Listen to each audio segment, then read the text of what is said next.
Alright you guys, welcome to welcome to another video, a decklist video. Today we're going to be talking about the Ampharos deck. Now the Ampharos deck is one that when we initially built it we were like, oh man, this actually might not be the world's best deck. It seems kind of lackluster because you're not doing much damage. All you're really doing is spreading and your opponent can play around that, yada yada yada. However, we really discounted this Ampharos. This Ampharos has a Poke Body that says each Pokemon that has any damage counters can't use Poke Powers. So this will shut off Claydol, this will shut off Porygon 2, this will shut off the other Porygon 2, this will shut off anything that is central to your strategy just because you have damage on it. That's busted. This itself is absolutely bananas. Sure, it does get countered by things like Max Potion, AZ, Rough Seas even. All that kind of stuff does counter this, but you know, that's still cards either A, you have to find, like the one of Max Potion, just to get abilities for one turn. Kind of difficult there.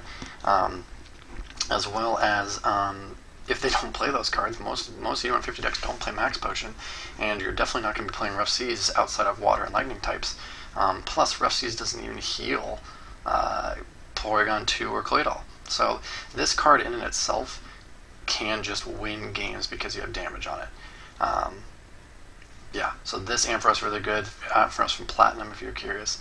Definitely, if you're going to play Ampharos, 100% you need to be playing this card. We're going to go ahead and look at the other Ampharoses that are in this deck, or at least the Ampharos line we got going on for you.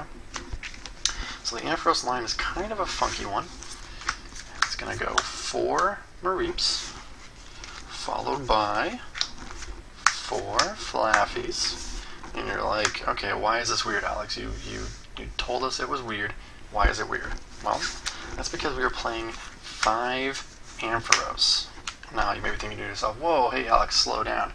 That's more than 4.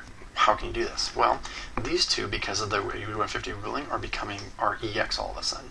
So you have 2 Ampharos EX and 3 Ampharos. That's why you're able to play it like this.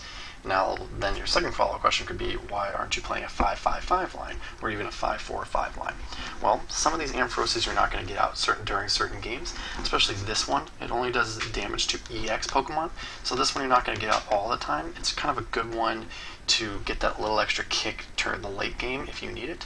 But outside of that, these are the Ampharoses you're going to be getting. You're going to be getting this one first, probably followed by this one, and then finishing up with this one, and then these two being situational, you know, based off of attaching energies, or if they have EXs. Obviously this one's not going to be very good for decks that only attach 1 energy, plus this is also not going to activate on stuff like Claydol or Porygon 2, the stuff that's just sitting on their bench. So, not the best card in the world to do that for, but there are cards that this does counter, there are cards that this counter, but these are the 3 main ones. So that's why you play a 4-4-5 line, because you will never use all 5 in a game. This one does 30 and accelerates 2 energies from your deck, which is awesome. And then this one does 10 to all of their Pokemon if they play a supporter. So if they play that supporter while you have this out, all of a sudden their Claydol and Porygon are rendered useless, just because of these 2 combined, which is awesome. So there's your Ampharoses, but like I said in the start of the video, where's your damage coming from? That still seems like not a lot of damage. Well, the cool thing about this deck is there's only 2 other non-support Pokemon, and between those 2 you're going to do all the damage you could possibly ever want. This Raikou, not only does Flying Flip stack really quickly, where it does 20 to all other Pokemon, it also has Electric Ball, which you can use for 100 on 110 HP non-EX Pokemon. So because you're accelerating with that Ampharos, with this Ampharos right here, Electric Ball's pretty easy to get online. Started swinging for 100, or that Flying Flip, like I said, stacks really quick. And then Raikou's your late game swinger Pokemon. You're going to be able to hit big numbers with this guy late game. And that's really all you need. Once you lock them with Damage Bind, you're going to have a lot of control of the game by the use of Shining Body. These 2 cards are more than enough to win the game. They're both fast, 0 and 1 retreat. They both have a decent amount of HP. This one's an EX, but hey, that Shining Body is really good to start preventing that. And yeah, these are your 2 attackers. This is all you're ever going to need for the game, because Ampharos is going to lock them into place pretty quickly. To round out the Pokemon, you're going to be looking at the 10 Pokemon that are in every deck. You're going to be looking at Claydol, both Porygon 2s, great bench sitting Pokemon, as well as the 4 Pokemon that are in every single deck here to help you set up for the start of the game and to help your consistency out. This is the most consistent engine that we have thought of, and I don't think there's anything that's going to be more consistent than these 10 cards. Period. End of discussion. Moving on to supporters, we're going to go over the staple ones first, and then move on to the more obscure ones after that. Okay, here we go. We're going to be looking at Rosie's Research. Twins is not necessarily in every deck, but it is in this deck because if you find yourself falling behind early, like if they're max potioning all their energies, you can still catch up because that damage bind. If you can't find ways to put damage on all of their Pokemon, like your Coco or something, if you can't find your DC, who knows what it is, you can fall behind early, so Twins is a great catch-up card in this deck. Hex Maniac, Lysander's trump card, Juniper, and Oak.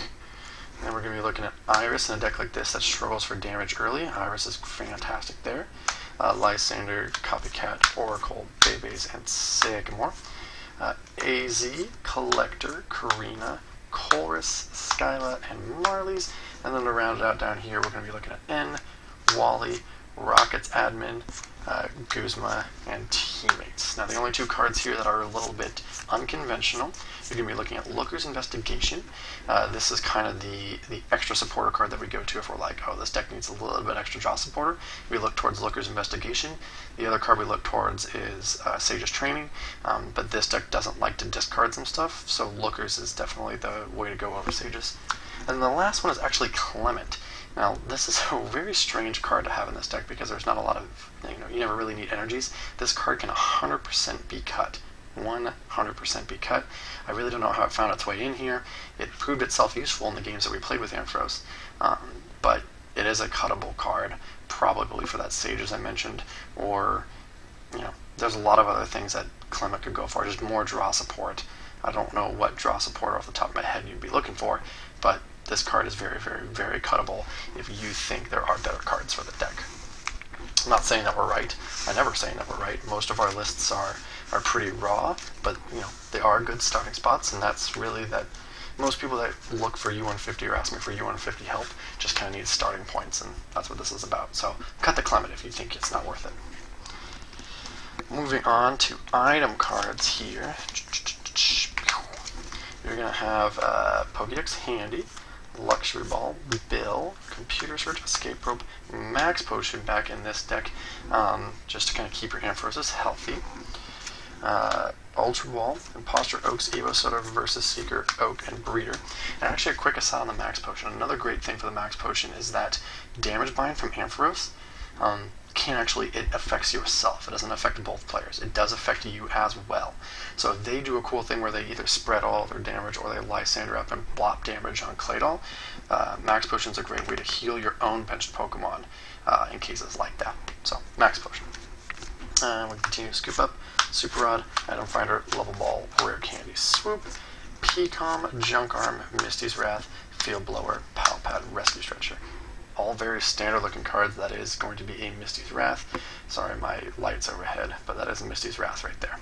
All very, very standard. Max Potion's the only one that's like maybe not that standard. But like I said, it protects yourself from your own damage bind ability. Moving on to Stadiums. Stadiums are kind of interesting in this deck. We're going to be looking at a lot of spread things. The only standard looking thing is Broken Time Space, obviously, because you're playing Evolutions. But you're also going to be playing every card that kind of spreads damage. Desert Ruins. At any time between turns, does 1 damage on each counter with an EX of 100 HP or more. So you're spreading damage to the EXs. A lot of EX heavy decks are going to do this so that you can damage bind all other EXs. Magma's Secret Base. This will prevent all of the bench, like the basic ones, not the ones that come into play, but just like basic bench sitters, stuff like Survivor, stuff like, actually doesn't prevent Survivor because that's a body. Regice is a good one, Legends Awakened, that sort of thing. As well as it, if they're looking at making Broken Time Space plays, and they mismanage their bench, and they bench Claydol first, and then they have to find their Broken Time Space, you're putting 20 damage on there. It's a good way for spread. It's just a good spread card. Potown's another good spread card. Evolve and take 30. In U150, that is massive. This card should start seeing more and more play, I think, in spread-based decks. This card is very underrated right now. And then Frozen City, same thing with Ampharos Prime. If you have both of those out and they attach an energy, they take 30. And they play a supporter, that's Pokemon's taking 40, just because they want to attach an energy and then play a supporter or something. Basically, just all the ways to spread energy outside of attacks and Ampharos yourself, so that no matter what, they're not safe. They can't Lysander stall something and then Hex, because they still have to get around these sort of things if you have them in play. So the more spread, the better. Also softens them up for Coco, which is great. Items here, we're looking at Floatstone, Muscle Band, they're in every deck. You're looking at Fighting Fury Belt to give your Coco and your Raikou more HP for them to get around. And then Rocky Helmet as well. It's the same thing as the supporters. If they Hex, if they find ways to not prevent you from spreading damage, Rocky Helmet's just another way to stop their abilities on whatever they're attacking with. As you can tell, it is very much focused around the damage bind, putting damage on their Pokemon with Poke Powers, and then sweeping their board late game. Very much like that. That's how you play this deck. You're playing all of these Elite Four and Dowsing Machine. Very standard stuff. These are in almost every single deck.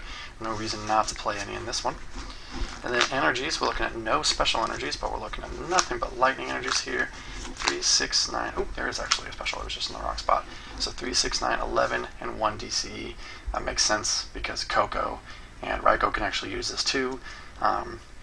You're probably not going to use it with Raikou. You're going to be using it solely with Coco, just to get that early spread damage going.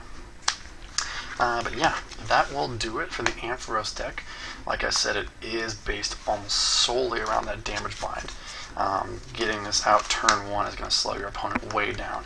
That's going to slow them enough so that you can sweep with Raikou, you can sweep with Coco, you can even sweep with some of these guys. This does 80 damage, this does 80 plus 40 on the heads flips. You have a lot of damage dealers here too, for not very many prizes. So yeah, if you have any questions about the Ampharos deck, please let me know. If not, I hope you guys enjoyed.